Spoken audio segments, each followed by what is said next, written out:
simply not close enough right at this point.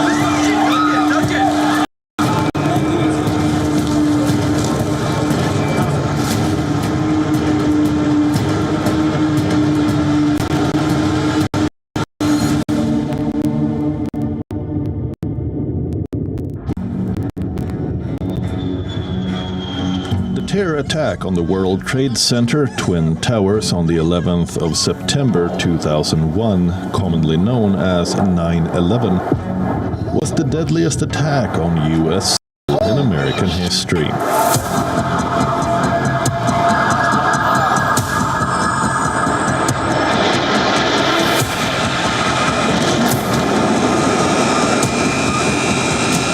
The most widely seen images of the incident are of planes and iconic high-rise towers and people running for their lives. Remember the frightening visuals of two planes smashing into New York's World Trade Center.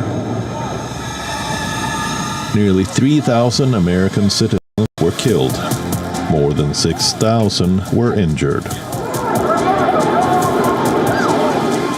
This 11th of September 2024 marks the 23rd anniversary of the 9/11 attacks. The Al-Qaeda plane hijackings were the biggest foreign attack on U.S. soil since the shock attack at Pearl Harbor in 1941. The World Trade Center incident shattered the sense of national security that the U.S. had since the end of World War II.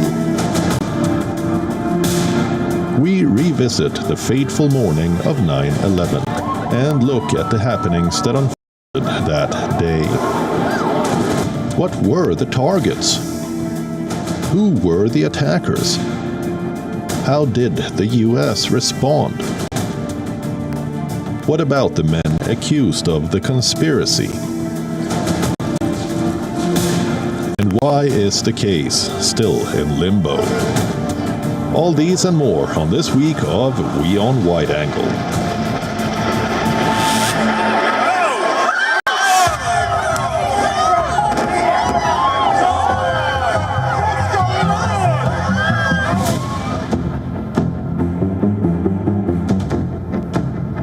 The morning of the 11th of September 2001 was not about blue New York skies.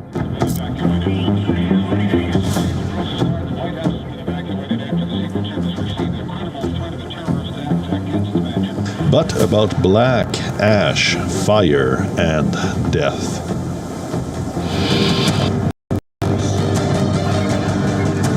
Four planes flying over eastern U.S. were hijacked by suicide attackers. They used aircraft as guided missiles to crash into landmark buildings in New York and Washington, D.C. Let's revisit the timeline.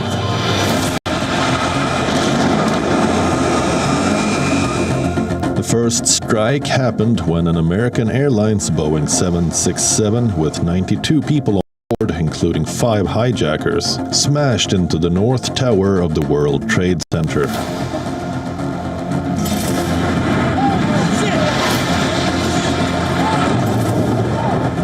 Leaving a giant hole in the building's facade. Thick smoke billowed into the sky from the tower's upper floors. The second tower was hit just a few minutes later.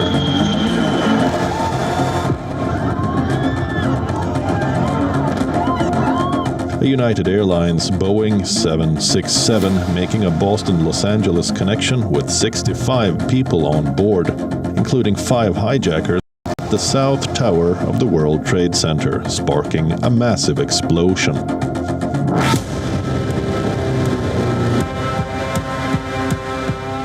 The third plane, an American Airlines Boeing 757, making a Washington-Dulles-Los Angeles connection with 64 people on board, including 5 hijackers, destroyed the Pentagon's western face, the U.S. military's giant headquarters just outside the nation's capital, Washington, D.C.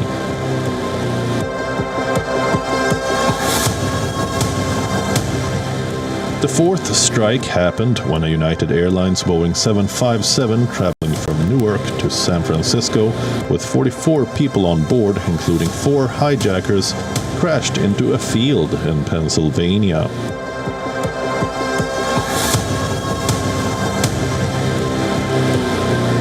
For the flight United 93, the hijackers' target was never clear, but with a further flying time of just 20 minutes to Washington, it has been suggested it was on course for the Capitol or even the White House.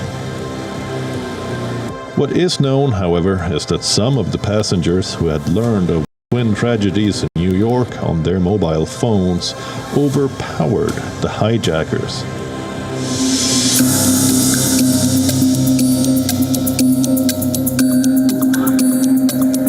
Terrorists killed 2,977 people. All 246 passengers and crew aboard the 4 planes were killed. At the Twin Towers, 2,606 people died, then or later, of injuries. At the Pentagon, 125 people were killed. When the first plane struck, an estimated 17,400 people were in the towers. The Twin Towers of the World Trade Center crumbled like a pack of cards in a deluge of debris and dust. Nobody survived in the North Tower. 18 people in the South Tower escaped. Citizens of 77 different countries were among the casualties. Thousands of people were injured or later developed illnesses connected to the attacks, including firefighters who had worked in toxic debris.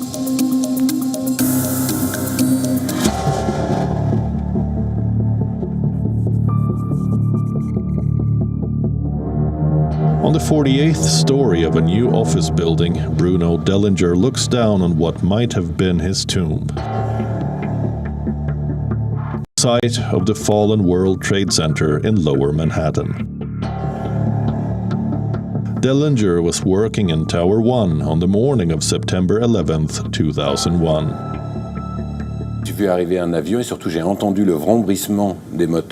I saw a plane coming. Mostly I heard the roar of the engines coming in at full speed.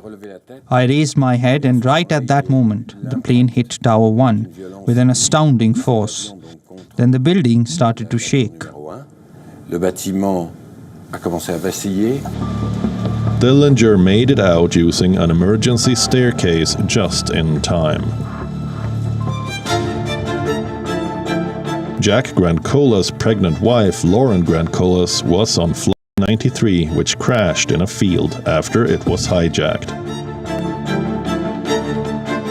All 44 people on board were killed. My name is Jack Grandcolas. My wife, Lauren Grandcolas, was on United Flight 93.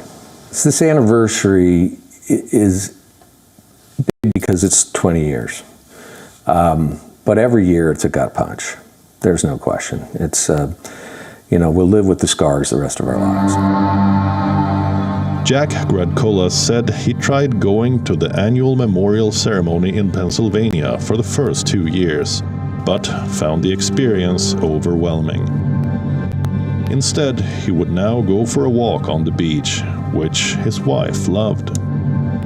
Through the years, I would just try to do something quiet and solemn, understated. Lauren would have liked that. Go sit by the ocean. Go take a walk through the woods. Go for a bike ride. Maybe get on a sailboat.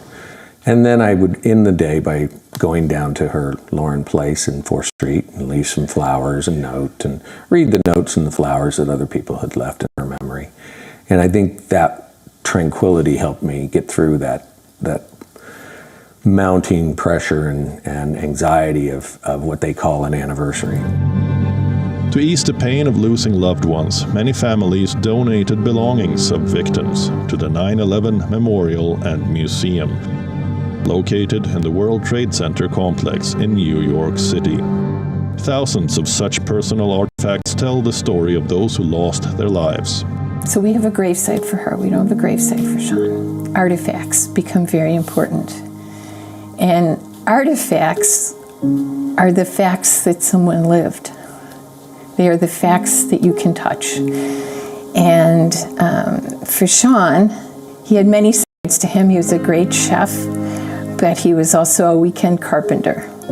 His tool belt and his tools were given to the 9/11 Museum. And to me and to our family, this is a very important side of Sean Rooney. This is his building side. He loved to do this. He built things, he constructed things. It is a perfect antidote to the destruction of that day. These artifacts help preserve the memories of those who died. Their stories continue to live on at the 9/11 Memorial and Museum.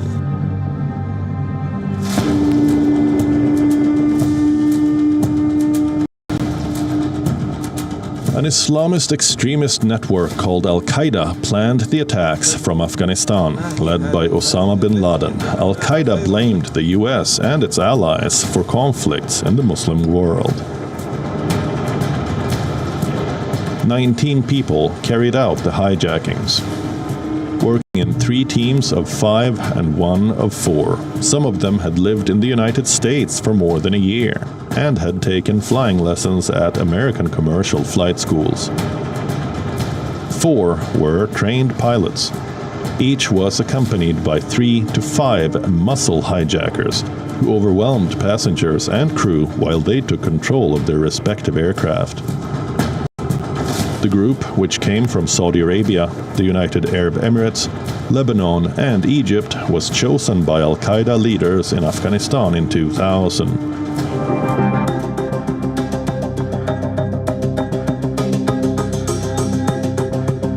Osama bin Mohammed bin Awad bin Laden founded Al-Qaeda in 1988. He was from a wealthy Saudi family, but settled in Afghanistan to set up a base for his jihadist group. The Taliban ruled the country for 5 years between 1996 and 2001. Its leader, Mohammed Omar, formed ties with bin Laden as he plotted an attack on the United States. Although their ideologies differed, both groups' beliefs were rooted in extreme Islam and a hatred of the West.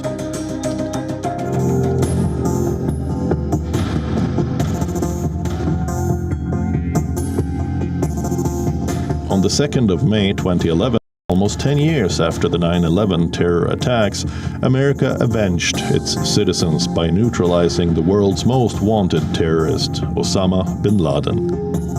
We recall the operation and the manhunt that led to it. After a decade-long manhunt, in the year 2010, the US intelligence agency was able to track a man who was one of bin Laden's closest couriers. He was found in a large, highly secured compound in Abbottabad, Pakistan. The compound's extensive security features prompted suspicion that it could be bin Laden's hideout.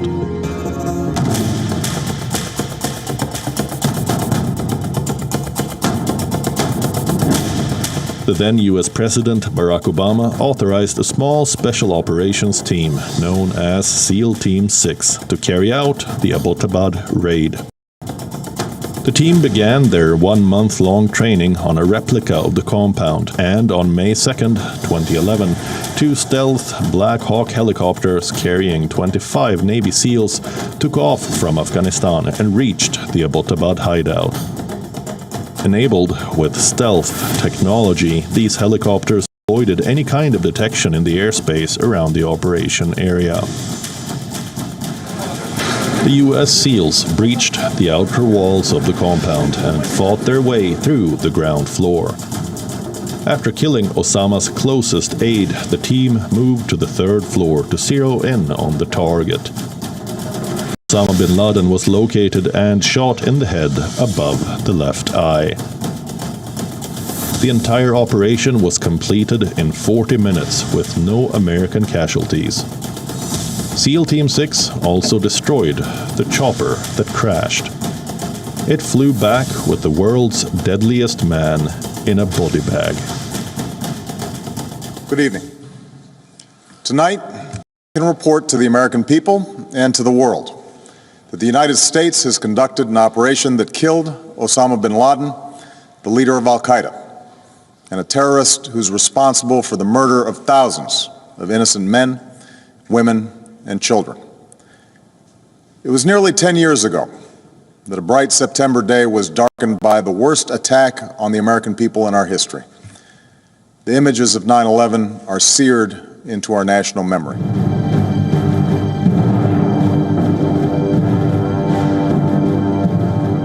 On the 5th of September 2024, ahead of 9/11 commemorations, the National Security Agency revealed aspects it never disclosed before.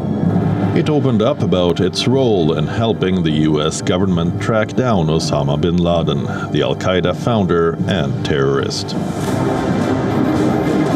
In a new podcast series called No Such Podcast, current and former senior NSA officials who were involved in the search for Osama bin Laden describe how the highly secretive operation unfolded before culminating in the 2011 raid on a compound in Abbottabad, Pakistan, where bin Laden had hidden. Listen in.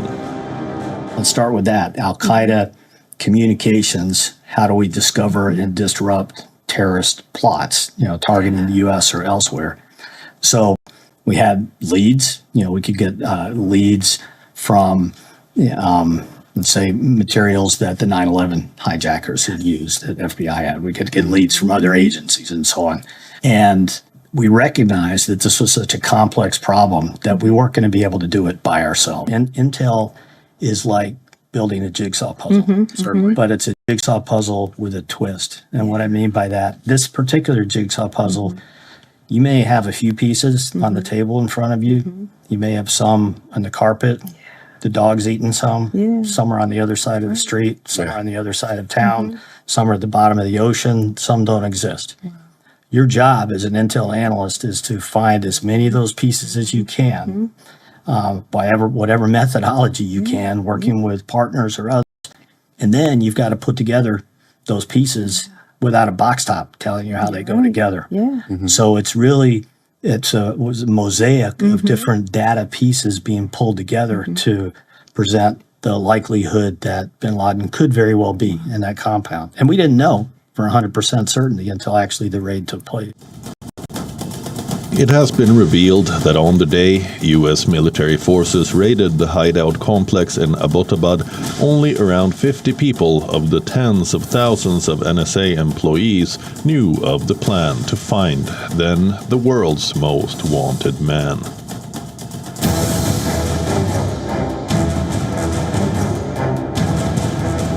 While Osama was considered the mastermind of the attacks, Pakistani terrorist Khalid Sheikh Mohammed was the operational planner.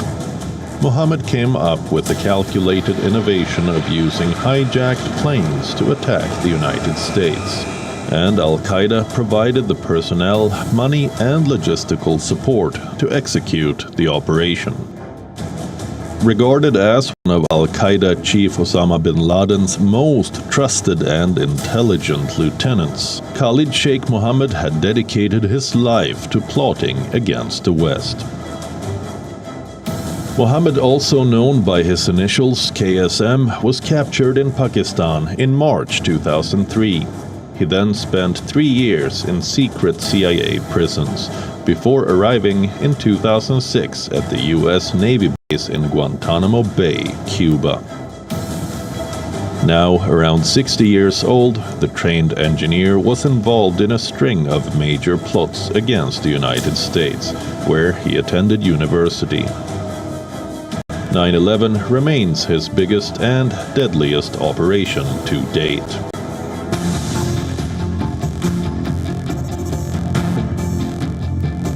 20 years after Khalid Sheikh Mohammed was arrested on the 31st of July this year, he and two accomplices reached a deal with prosecutors, which would have reportedly seen them avoid a death penalty trial.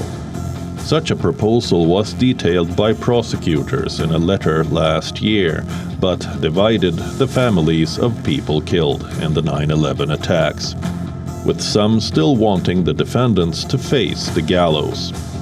After beginning negotiations in March 2022, the three men agreed to plead guilty to all charges, including the murder of the people listed in the charging sheet.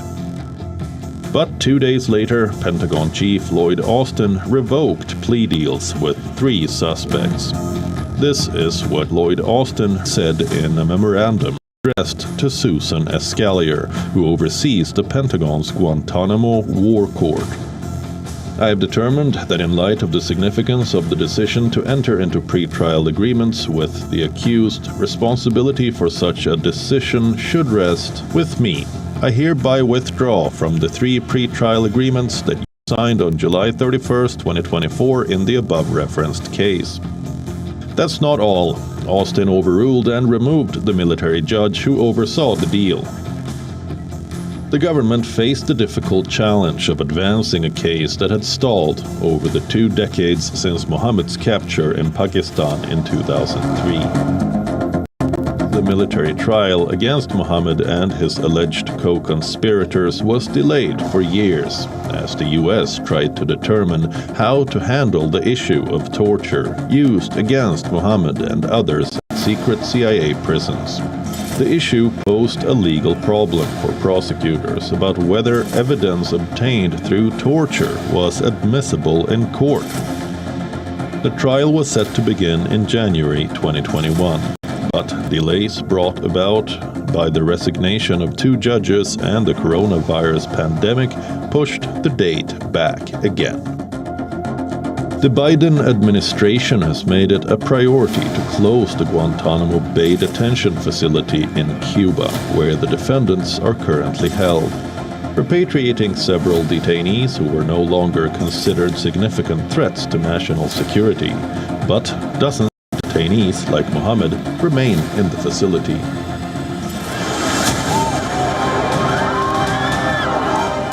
The anniversary of the 9/11 attack brings back haunting memories of the fateful day. It has been 23 years, but the painful recollections refuse to fade.